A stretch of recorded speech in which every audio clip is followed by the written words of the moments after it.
The morning fog clung to Millbrook Valley like a shroud, but Sheriff Marcus Chin knew something was wrong long before the screaming started. He'd been patrolling the town's perimeter when his radio crackled with Deputy Sarah Martinez's voice, strained and breathless. "Sheriff, we've got multiple reports of disturbances at the Henderson farm. You need to get here now." Marcus pressed the accelerator, his patrol car cutting through the mist as he navigated the winding country roads. Millbrook was the kind of place where everyone knew everyone, where the biggest crime was usually teenagers spray painting the water tower. But the tone in Sarah's voice suggested this was different. When he arrived at the Henderson property, Marcus found Sarah standing beside her cruiser, her face pale and her hand resting on her holstered weapon. "They're all dead, Marcus," she whispered, gesturing toward the farmhouse. "The whole family. But that's not the worst part." She led him to the barn, where the smell hit him first, a sickly sweet odor of decay that seemed impossible given that the Hendersons had been alive just yesterday. Inside they found what remained of Tom Henderson stumbling around in jerky, unnatural movements, his clothes torn and stained with something dark. His eyes were milky white, and when he turned toward them, his jaw hung open at an impossible angle. "Tom?" Marcus called out, his voice echoing in the barn. The thing that had been Tom Henderson let out a low, guttural moan and began shuffling toward them with surprising determination. Marcus drew his weapon, his hand steady despite the adrenaline coursing through his veins. "Tom, can you hear me?" But there was no recognition in those dead eyes, only hunger. When the creature lunged forward with sudden, terrifying speed, Marcus had no choice but to fire. The shot echoed through the valley and Tom Henderson finally stopped moving. As they secured the scene, more reports began flooding in. The Morrison family on Elm Street had barricaded themselves in their house, claiming their neighbor was trying to eat them. The gas station on Main Street had gone silent, with witnesses reporting seeing the attendant attacking customers in the parking lot. Dr. Emily Rodriguez, the town's only physician, called from the medical center with barely controlled panic in her voice. "Marcus, I need you here immediately. I've got 3 patients who were brought in with severe bite wounds, and they're not responding to treatment. Their vital signs are all wrong." Marcus realized they were dealing with something beyond normal police protocols. He contacted Mayor David Walsh, who initially dismissed the reports as hysteria until Marcus described what he'd seen at the Henderson farm. "We need to implement emergency procedures," Marcus insisted. "Whatever this is, it's spreading fast." Mayor Walsh, a pragmatic man who'd run the town for 15 years, made the decision that would define Millbrook's fate. "Close the gates," he ordered, referring to the old iron barriers that had been installed decades ago when the town was first established as a controlled community. "Nobody gets in or out until we figure out what's happening." The gates hadn't been closed in over 20 years, but the mechanism still worked. As the heavy iron barriers clanged shut with a finality that echoed through the valley, the residents of Millbrook found themselves trapped with an enemy they didn't understand.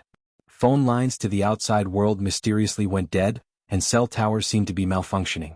Some residents gathered at the town hall demanding answers, while others began boarding up their windows and doors. Jake Thompson, a former military medic who now ran the local hardware store, emerged as an unexpected leader among the civilians. "We need to think tactically," he told the growing crowd at the town square. "If this is some kind of infection, we need to establish safe zones and supply lines." His calm demeanor and practical approach helped steady the nerves of families like the Kowalskis, who had young children to protect, and elderly residents like Mrs. Chen, who remembered stories her grandmother told about surviving difficult times. As darkness fell over Millbrook, the true scope of the crisis became apparent. The infected weren't just the recently deceased, they were people who had been bitten, people who had been in contact with the initial victims. The transformation seemed to take hours, not days, and each new creature added to the growing threat. Groups of survivors began forming naturally, drawn together by proximity and necessity. The teachers at Millbrook Elementary, led by Principal Janet Foster, had managed to evacuate their students to the school's gymnasium, creating an impromptu safe zone. Meanwhile, the volunteer fire department under Chief Robert Martinez was coordinating rescue efforts for trapped residents. The town's fate now rested in the hands of ordinary people forced to make extraordinary choices, and the closed gates that had been meant to protect them had become both their prison and their last hope for survival. The sun was setting over Millbrook Valley, painting the sky in shades of orange and red that seemed ominously appropriate for the chaos unfolding below. Sheriff Marcus Chin stood at the town hall's second-floor window, watching as small groups of survivors moved through the streets like ghosts, darting between buildings and avoiding the main roads where the infected had begun to gather. The emergency meeting he'd called was filled with frightened faces: Mayor Walsh, Dr. Rodriguez, Fire Chief Martinez, and about 30 other residents who had managed to reach the supposed safety of the town hall. "We need to establish communication with the other safe zones," Marcus announced, spreading a hand-drawn map across the conference table. "So far, we know Principal Foster has about 40 people, mostly families with children, barricaded in the elementary school. The fire station has maybe 20 volunteers, and Father McKenna reports at least 30 people took shelter in St. Mary's Church." Jake Thompson, still wearing his hardware store apron stained with something Marcus didn't want to identify, leaned forward. "That's barely half the town's population. What about the rest?" Dr. Rodriguez looked up from her hastily scribbled notes, her usually immaculate appearance disheveled after hours of treating bite victims. "The infection rate is accelerating faster than anything I've seen in medical literature. Initial symptoms appear within 2 to 4 hours of exposure: fever, disorientation, aggressive behavior. Then comes the transformation." She paused, struggling with the clinical terminology for what they'd all witnessed. "Complete neural shutdown followed by reanimation driven by what appears to be pure predatory instinct." Mayor Walsh, who had been quietly coordinating with the other groups via the town's old emergency radio system, set down his handset with a grim expression. "I've just spoken with Principal Foster. They're reporting movement outside the school, organized movement. The infected aren't just wandering anymore. They're hunting in packs." The room fell silent except for the distant sound of breaking glass somewhere in the town center. Fire Chief Martinez, a bear of a man whose calm demeanor had steadied nerves during countless emergencies, stood up slowly. "My boys at the station are reporting the same thing. The creatures seem to be drawn to noise and light, but they're also learning. They're testing our defenses, probing for weaknesses." He gestured toward the window where they could see flickering lights in several buildings. "Every time someone uses a flashlight or starts a generator, they swarm toward it." As if summoned by his words, a blood-curdling howl echoed through the valley, followed by several more. Through the window, Marcus could see shapes moving through the gathering darkness, not the shambling figures they'd encountered earlier, but something more coordinated and purposeful. "They're calling to each other," whispered Mrs. Chin, the elderly woman who had been helping coordinate supplies. "Like wolves?" Jake Thompson pulled out a small two-way radio, one of several he'd distributed from his store's stock. "Foster, this is Jake. What's your situation?" The radio crackled to life with Principal Foster's voice, tense but controlled. "We've got movement all around the perimeter. They're not attacking yet, but they're watching. Waiting." Dr. Rodriguez grabbed the radio next. "Janet, this is Emily. How many people do you have showing early symptoms? Fever, confusion, aggression?" The pause before Foster's response told them everything they needed to know. 3 adults and 1 teenager. "We've isolated them in the nurse's office, but Emily, they're getting worse fast." Marcus felt the weight of command settling on his shoulders like a physical burden. In his 15 years as sheriff, he'd dealt with domestic disputes, minor crimes, and the occasional drunk driver. Nothing had prepared him for this. "Listen, everyone," Marcus said, his voice carrying the authority that had earned him respect throughout the community. "We need to think beyond just tonight. This isn't a temporary crisis we can wait out. We need sustainable defenses, supply lines, and most importantly, we need to stay connected." He pointed to different locations on the map. "Each group has strengths. The school has space and supplies, the fire station has equipment and training, the church has food from their community pantry, and we have communications and coordination." As the last light faded from the sky, the sounds outside grew more frequent and more disturbing. The infected were gathering, their numbers growing with each passing hour. But inside the town hall, surrounded by neighbors who had become family through necessity, Marcus felt something that surprised him, not just fear but determination. They were trapped, outnumbered, and facing an enemy they barely understood. But they were also united in a way Millbrook had never experienced before. The gathering storm was about to test everything they thought they knew about survival, but as Marcus looked around the room at the faces of people who had chosen to stand and fight rather than give in to despair, he realized that maybe, just maybe, that would be enough. The first light of dawn brought no relief to Millbrook Valley, only a clearer view of the devastation that had transformed their peaceful town overnight. Sheriff Marcus Chen hadn't slept, spending the dark hours coordinating between the safe zones and watching the infected retreat to shadowy corners and abandoned buildings as daylight approached. The radio crackled with reports from each stronghold. 3 more people had turned during the night, but the defensive positions had held. At Millbrook High School, An unlikely transformation was taking place. Coach Tom Williams, a gruff man who'd spent 20 years yelling at teenagers about football fundamentals, found himself applying those same leadership principles to a life-or-death situation. His former players, young men who'd graduated and stayed in town, had instinctively gravitated toward him when the crisis began. "Listen up," he told the group of 17 teenagers and young adults gathered in the gymnasium. "Everything I taught you about teamwork, about protecting each other, about never giving up, that wasn't just about winning games. It was about this." Among his impromptu militia was Danny Morrison, the star quarterback who'd torn his ACL senior year and never made it to college, now wielding a baseball bat with the same precision he'd once used to throw touchdown passes. Beside him stood Maria Santos, the former student council president who'd always been too focused on grades to care about sports, but who now found herself naturally coordinating supply inventories and defensive schedules. Old high school hierarchies meant nothing when faced with an enemy that didn't care about social status. The most surprising alliance was forming between two men who'd barely spoken to each other in 15 years. Bill Kowalski, who owned the town's only auto repair shop, had been locked in a bitter dispute with Frank Chin, the hardware store owner, over a property line for more than a decade. When Frank's nephew Jake radioed that they needed someone who could reinforce the school's windows with metal sheeting, Bill didn't hesitate. "Tell Frank I'll be there in an hour," he said, loading his truck with steel plates and welding equipment.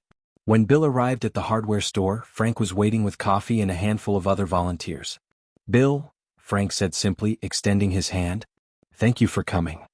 The handshake lasted longer than necessary, 15 years of stubborn pride dissolving in the face of shared purpose.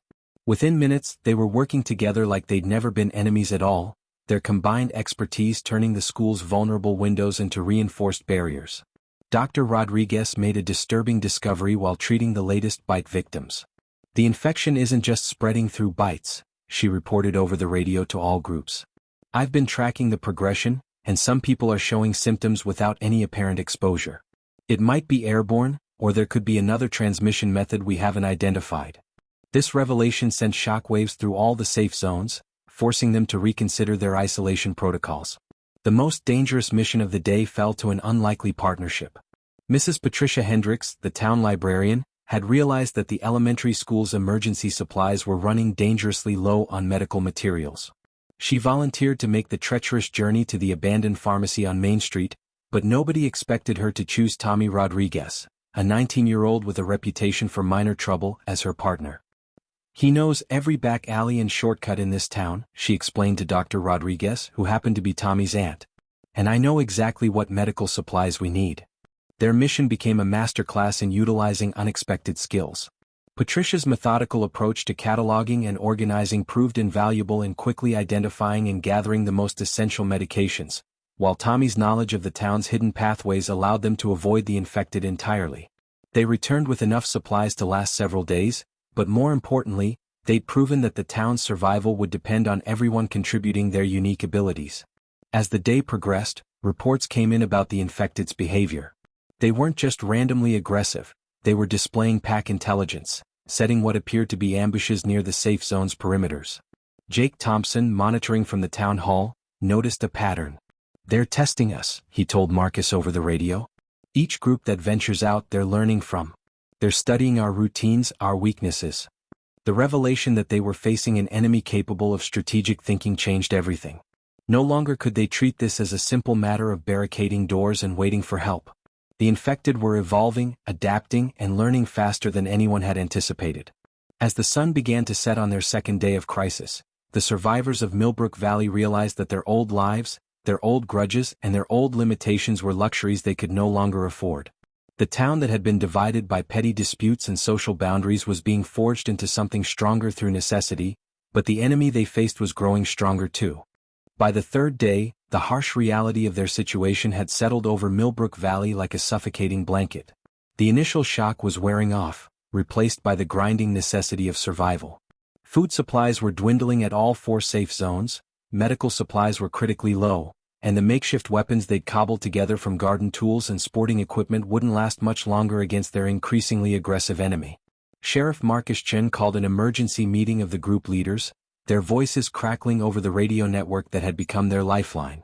"We can't keep rationing forever." Principal Foster's voice carried the weight of responsibility for 43 people, including 16 children. The kids are already asking why they can't have their usual snacks, and some of the adults are getting desperate. We need a real supply run to the business district.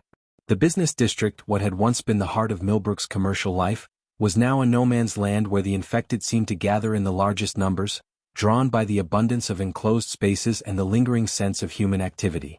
Jake Thompson had been studying the infected's movement patterns from his vantage point at the town hall.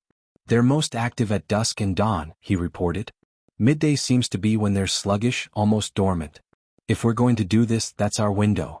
Fire Chief Martinez's voice joined the conversation, gruff but determined. "I've got a truck that can handle the weight and a crew that knows how to work fast. But we're going to need people who know exactly what we need and where to find it." The volunteer team that assembled was a cross-section of Millbrook's most capable residents. Dr. Rodriguez would lead the medical supply acquisition, her years of experience allowing her to identify crucial medications and equipment quickly. Bill Kowalski volunteered to handle hardware and tools, his mechanical expertise invaluable for gathering materials that could reinforce their defenses. Maria Santos, despite her youth, had emerged as the group's most efficient organizer and would coordinate the food and basic necessities collection. Leading the security team was Coach Williams, accompanied by 4 of his former players who had proven themselves during the previous night's defensive actions. As they prepared to leave the relative safety of the fire station, Dr. Rodriguez made an observation that chilled everyone to the bone. "I've been watching them through the binoculars," she said, pointing toward the business district. "They're not just wandering anymore. They're organized, almost like they're guarding something." Indeed, the infected had begun to exhibit behavior that defied everything they thought they knew about mindless zombies. They moved in coordinated groups, positioned themselves strategically around important resources, and seemed to be communicating through a series of low growls and gestures. The supply run began smoothly.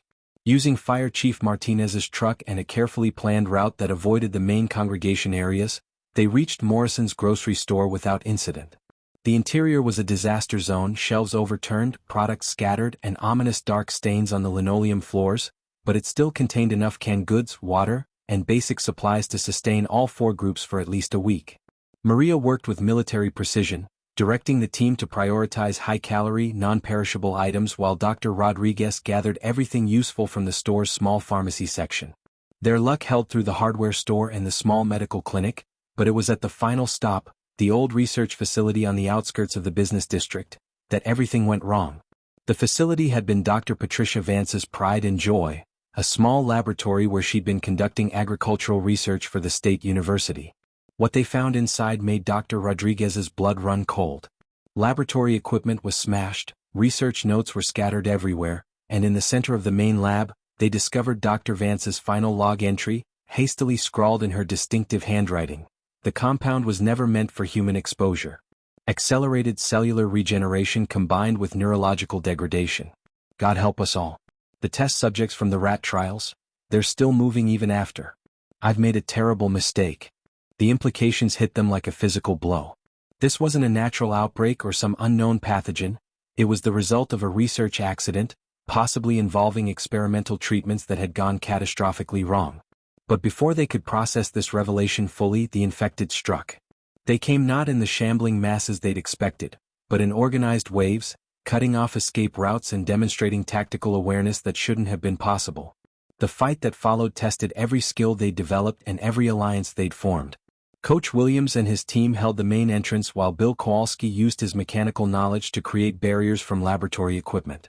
Dr. Rodriguez and Maria worked frantically to gather the research notes that might hold the key to understanding their enemy. The battle was fierce but brief, ending when Jake Thompson's voice crackled over the radio with news that changed everything. "We've got movement at all the safe zones.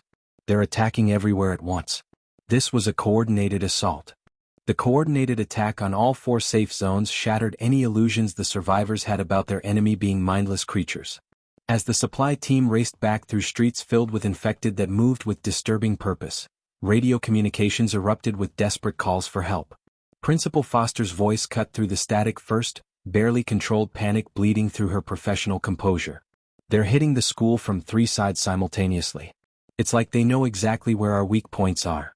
At the town hall, Sheriff Marcus Chen felt the weight of leadership crushing down on him as he tried to coordinate defenses across multiple locations while under siege himself. The infected had surrounded the building, but instead of launching a frenzied assault, They were methodically testing every entrance, every window, every potential weakness. "They're learning," he muttered into his radio, watching as groups of creatures systematically explored the building's perimeter. "They're actually learning from our defenses." The situation at St. Mary's Church was becoming desperate. Father McKenna's voice, usually calm and reassuring, carried an edge of fear that chilled everyone who heard it. "We've lost the main doors. They're inside the vestibule and we've fallen back to the sanctuary. We have 37 people here, including the Martinez family with their newborn." The image of a baby caught in this nightmare sent a wave of determination through the other groups, but it also highlighted the impossible choices they were facing. Dr. Rodriguez, still processing the implications of what they'd discovered at the research facility, found herself torn between her medical oath and the brutal reality of their situation. 3 people at the elementary school were showing early symptoms of infection, and the traditional isolation protocols were no longer sufficient. "We need to make a decision," she announced over the radio, her voice heavy with the weight of what she was about to suggest. "The infection is spreading faster than we can contain it, and we're running out of space to quarantine people safely." The breaking point came when Tommy Rodriguez, the young man who had proven himself during the pharmacy run, made a decision that would haunt everyone who survived. His younger sister Carmen had been bitten while helping to reinforce the school's defenses, and the fever was already setting in. Rather than risk her turning and endangering the other children, Tommy made the unthinkable choice to take her outside the safe zone, hoping against hope that the fresh air might help, knowing in his heart that he was probably saying goodbye forever. Jake Thompson watched through binoculars as Tommy carried his sister toward the old park, tears streaming down his face. The infected that had been surrounding the school parted like a sea, allowing them passage in a display of behavior that defied all logic. "They're not attacking him," Jake reported, his voice filled with disbelief. "It's like they recognize that she's changing and they're welcoming her." The implications were too horrible to contemplate, but the evidence was undeniable. The infected weren't just driven by hunger. They were building something resembling a community. Internal tensions finally erupted when Bill Kowalski confronted Mayor Walsh about a desperate plan to breach the town gates. "We can't win this," Bill argued, his voice rising above the sounds of the ongoing siege. "We're outnumbered, outgunned, and they're getting smarter while we're getting weaker. We need to make a run for it while we still can." The argument that followed split the survivors into 2 camps, those who wanted to fight and those who wanted to flee, with the knowledge that either choice might doom them all. The attempted gate breach became a disaster that cost them dearly. A group of 12 volunteers, led by Bill and including some of the town's strongest and most capable people, managed to reach the main gate only to discover that the infected had anticipated their move. The creatures had positioned themselves in a perfect ambush, and the group was overwhelmed within minutes. Only 4 made it back to safety, including Bill, who was carrying a bite wound that everyone knew would claim him within hours. As night fell on their 4th day of crisis, the survivors found themselves facing not just external threats but internal collapse. Resources were nearly depleted, their numbers had been significantly reduced, and the infected were displaying increasingly sophisticated behavior. The research notes from Dr. Vance's laboratory suggested that the creatures retained some memories and problem-solving abilities, explaining their tactical improvements but offering no hope for a cure. Dr. Rodriguez made one final transmission that evening, her voice barely a whisper but carrying to all 4 remaining groups. "The infection isn't just changing their bodies," she reported. "It's preserving fragments of their minds, their memories, their ability to learn and adapt. We're not fighting zombies anymore. We're fighting something that was human and remembers how to think like us." The silence that followed her words was more terrifying than any scream, as the full scope of their situation became clear. They were facing an enemy that combined human intelligence with inhuman hunger, and time was running out for the living residents of Millbrook Valley. The dawn of the 5th day brought an eerie quiet to Millbrook Valley, as if the infected were giving the survivors time to contemplate their dwindling options. Sheriff Marcus Chin stood at the town hall window, counting the remaining strongholds on his fingers, the elementary school, barely holding with 31 people, the fire station reduced to 15 volunteers, and the town hall itself, sheltering 23 souls including himself. St. Mary's Church had fallen during the night, Father McKenna's final transmission a prayer that would haunt Marcus forever. The radio crackled with Jake Thompson's voice, steady despite the circumstances. "Marcus, we need to talk. All of us. Face to face." The idea of leaving their respective safe zones seemed like suicide, but Jake's tone suggested he had something that might change everything. Within an hour, a small group of leaders had gathered at the intersection of Main and Oak Streets, the geographical center of town, using the old gazebo as a meeting point while armed volunteers kept watch from all directions. Dr. Rodriguez arrived first, her medical bag slung over her shoulder and her face showing the strain of 5 days without proper sleep. "I've been analyzing the research notes from Dr. Vance's lab," she began without preamble. The compound she was working with was designed to accelerate cellular regeneration in agricultural applications.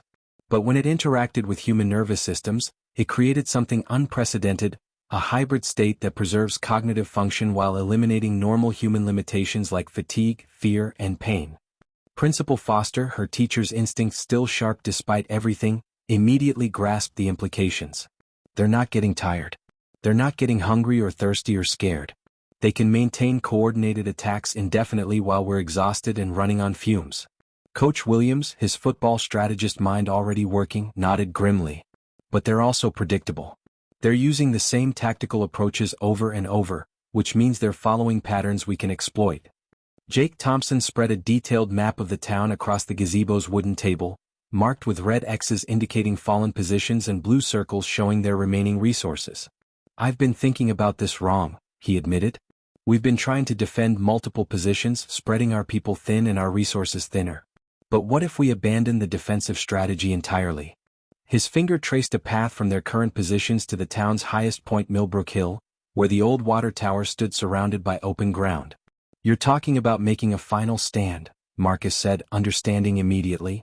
"Consolidate everyone into one defensive position and make them come to us." The idea was both brilliant and terrifying. It would mean abandoning the familiar safety of their current strongholds and betting everything on a single, coordinated defense. But it would also mean combining their remaining resources, skills, and manpower into a force that might actually have a chance. Fire Chief Martinez, who had been quietly listening, spoke up with the authority of someone who had spent decades managing emergencies.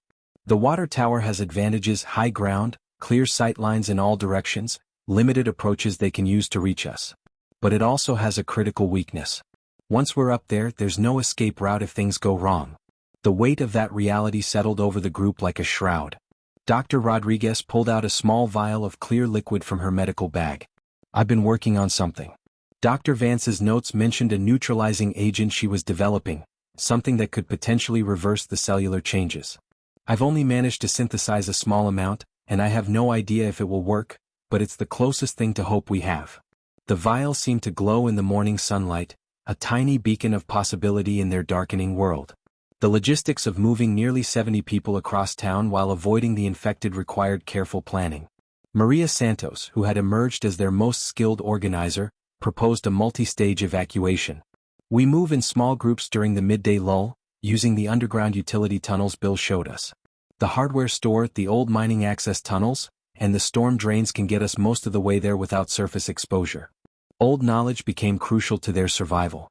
Mrs. Chin, the elderly woman who had lived in Millbrook her entire life, remembered details about the town's layout that even the longtime residents had forgotten.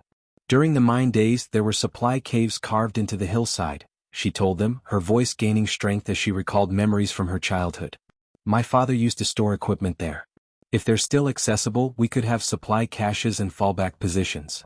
As the leaders prepared to return to their groups with the evacuation plan, Coach Williams made an observation that crystallized their situation. "We're not just fighting for our lives anymore," he said, looking around at the faces of people who had become family through necessity. "We're fighting for the idea that human cooperation and ingenuity can overcome any obstacle. If we can prove that here, in this place, then maybe we can prove it anywhere." The evacuation to Millbrook Hill began at precisely noon on the 6th day, when the infected typically entered their dormant phase. Sheriff Marcus Chen watched from the town hall's roof as the first group of survivors emerged from the underground tunnels near the base of the hill, moving like ghosts through the abandoned streets. Principal Foster led the children and their families, her teacher's instincts keeping the youngest ones calm even as they navigated through a town that had become unrecognizable. The water tower loomed above them, a steel sentinel that would either become their salvation or their tomb. Jake Thompson had spent the morning reinforcing the tower's base with materials salvaged from the hardware store, creating defensive positions that would force the infected to approach from predictable angles. "It's not perfect," he admitted to Marcus over the radio, "but it's the best we can do with what we have." Dr. Rodriguez had established a makeshift medical station in one of the supply caves Mrs. Chen had remembered, the cool darkness providing relief from the oppressive heat and a secure location for their most vulnerable members. Bill Kowalski, despite the infection spreading through his system, had insisted on helping with the final preparations. "I've got maybe 6 hours before I turn," he told Marcus with grim determination. "I want to spend them making sure you all have a fighting chance." The infected seemed to sense the change in their prey's behavior. As the last group of survivors reached the hill's base, reports began coming in of unusual activity throughout the town. The creatures were gathering in larger numbers than ever before, their movements more coordinated and purposeful. "They know we're all in one place now," Coach Williams observed, watching through binoculars as streams of infected began converging on their position from all directions. As the sun began to set, painting the sky in ominous shades of red and gold, the infected launched their assault. But this wasn't the chaotic rush the survivors had expected. Instead, the creatures moved with military precision, testing the defenses methodically and probing for weaknesses. "They're using squad tactics," Maria Santos reported from her observation post, her voice filled with disbelief. "They're actually using flanking maneuvers." The first wave hit the eastern approach, where Fire Chief Martinez had positioned his remaining volunteers behind improvised barriers made from overturned cars and concrete blocks. The infected came in disciplined groups, some drawing defensive fire while others sought alternate routes up the hillside. "They're sacrificing their own to learn our positions," Martinez called out over the radio, his voice steady despite the chaos erupting around him. Tommy Rodriguez, driven by guilt over his sister's fate and determination to honor her memory, emerged as an unexpected hero during the battle's opening phase. Using his knowledge of the hill's terrain from childhood adventures, he led a small team on a flanking maneuver that caught a group of infected attempting to scale the hill's steepest face. "For Carmen," he whispered as he struck down the creature that had once been his neighbor, tears streaming down his face. The most shocking moment came when the infected began using tools and weapons they'd scavenged from the town below. Dr. Rodriguez watched in horror as creatures that had once been human neighbors wielded hammers, crowbars, and even makeshift spears with disturbing efficiency. "They're not just remembering how to think," she reported, her voice barely audible over the sounds of battle. "They're remembering how to make war." As midnight approached, the infected changed tactics again, this time focusing their assault on the water tower's support structure. If they could bring down the tower, they would eliminate the survivors' highest vantage point and create chaos in the defensive lines. Jake Thompson realized the threat just in time, leading a desperate counterattack to protect the tower's base while Coach Williams coordinated covering fire from above. The battle reached its crescendo when a group of infected managed to breach the inner perimeter, forcing the survivors into hand-to-hand combat. In the confusion, Dr. Rodriguez found herself face-to-face with what had once been Dr. Patricia Vance, the scientist whose research had started this nightmare. The infected woman's eyes held a flicker of recognition, and for a moment, Rodriguez thought she saw regret in those dead features before she was forced to defend herself. Bill Kowalski made his final contribution to the fight as the infection finally claimed him. Rather than allowing himself to turn and become a threat to his neighbors, he triggered an explosive device he'd rigged from propane tanks, taking out a crucial group of infected that had been coordinating the assault on the tower's eastern face. His sacrifice bought the survivors precious time and eliminated some of their most dangerous opponents. As dawn broke on the 7th day, the survivors found themselves bloodied but unbroken. The infected had withdrawn to the town below, but their numbers seemed barely diminished. The final battle had tested every alliance, every skill, and every ounce of courage the people of Millbrook Valley possessed, but the war was far from over. The 7th day brought an unexpected silence to Millbrook Valley. As Sheriff Marcus Chen surveyed the battlefield from atop the water tower, he counted the cost of their survival in the faces of those who would never see another sunrise. Of the nearly 300 people who had called Millbrook home just 1 week ago, fewer than 60 remained huddled around their makeshift stronghold, exhausted but alive. The infected had retreated to the shadows of the town below, but their behavior had changed once again, becoming almost watchful. Dr. Rodriguez emerged from the supply cave with news that would alter everything they thought they knew about their enemy. "The neutralizing agent worked," she announced, her voice hoarse from exhaustion but carrying a note of cautious hope.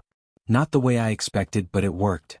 During the night's battle, she had managed to inject the compound into 3 infected individuals, including the creature that had once been Dr. Vance. "They didn't return to normal," she explained, "but they stopped. The aggression is gone, and there's something behind their eyes again. Something almost human." The implications were staggering. If the infected could be neutralized rather than destroyed, It meant that somewhere beneath the monster exterior traces of the people they had been might still exist. Tommy Rodriguez, who had lost his sister to the infection, volunteered to approach the 3 neutralized individuals. What he found changed his perspective forever. "She knows me," he whispered into his radio, standing 20 feet away from what had been Carmen. "She can't speak, she can't move normally, but she knows me. She's still in there." Jake Thompson, ever the pragmatist, raised the question that everyone was thinking but afraid to voice. "Even if we can neutralize them, we don't have enough compound for all of them. And we still don't know if they can be fully restored." The harsh mathematics of survival demanded difficult choices. They had perhaps enough neutralizing agent for 50 individuals, but the infected numbered in the hundreds. As the survivors debated their options, an unexpected development forced their hand. A group of infected, led by what appeared to be the creature that had once been Mayor Walsh, approached the base of the hill carrying a white flag made from a torn bedsheet. The symbolism was impossible to ignore. Somewhere in their transformed minds, they retained enough humanity to understand the concept of parley. Principal Foster, drawing on her experience mediating conflicts between children, volunteered to serve as negotiator. The conversation that followed was halting and strange, conducted through gestures and simple words that the neutralized Dr. Vance could manage. The infected weren't just driven by hunger anymore, they were capable of reason, negotiation, even compromise. They wanted to coexist, to find a way to share the town they had all once called home. The agreement reached was unprecedented in human history, a peace treaty between the living and the transformed. The infected would remain in the lower parts of town, while the survivors would maintain control of the hill and the surrounding area. Trade would be established, with the infected providing labor and protection in exchange for medical care and the gradual distribution of the neutralizing agent as Dr. Rodriguez could produce it. Coach Williams, reflecting on the week that had transformed them all, made an observation that would be remembered for generations. "We didn't just survive," he said, watching his former neighbors work together to rebuild despite their fundamental differences. "We learned that being human isn't about the body you're born with, it's about the choices you make and the people you choose to protect." The gates of Millbrook Valley were opened for the first time in a week, but not to allow escape. Instead, they became a symbol of controlled access, a reminder that sometimes the greatest victories come not from defeating your enemy, but from finding a way to live with them. The town that had been divided by an infection became united by the hard-won understanding that survival required adaptation, compromise, and the willingness to see humanity in unexpected places. Marcus Chen's final report to the outside world, transmitted as communication systems were restored, would become a landmark document in the study of crisis management and human resilience. "Millbrook Valley didn't just survive the outbreak," he wrote. "We evolved. We learned that the bonds forged in crisis can be stronger than the differences that once divided us, and that sometimes the greatest courage is shown not in how we fight, but in how we choose to make peace." The water tower still stood sentinel over the valley, but now it served as a beacon of hope rather than a desperate last stand. The people of Millbrook Valley had paid a terrible price for their survival, but they had also discovered something precious, that even in the darkest circumstances human ingenuity, compassion and cooperation could forge a path forward. The town with no exit had become a place where different forms of life could coexist, and the gates that had once trapped them had become the foundation of a new kind of community.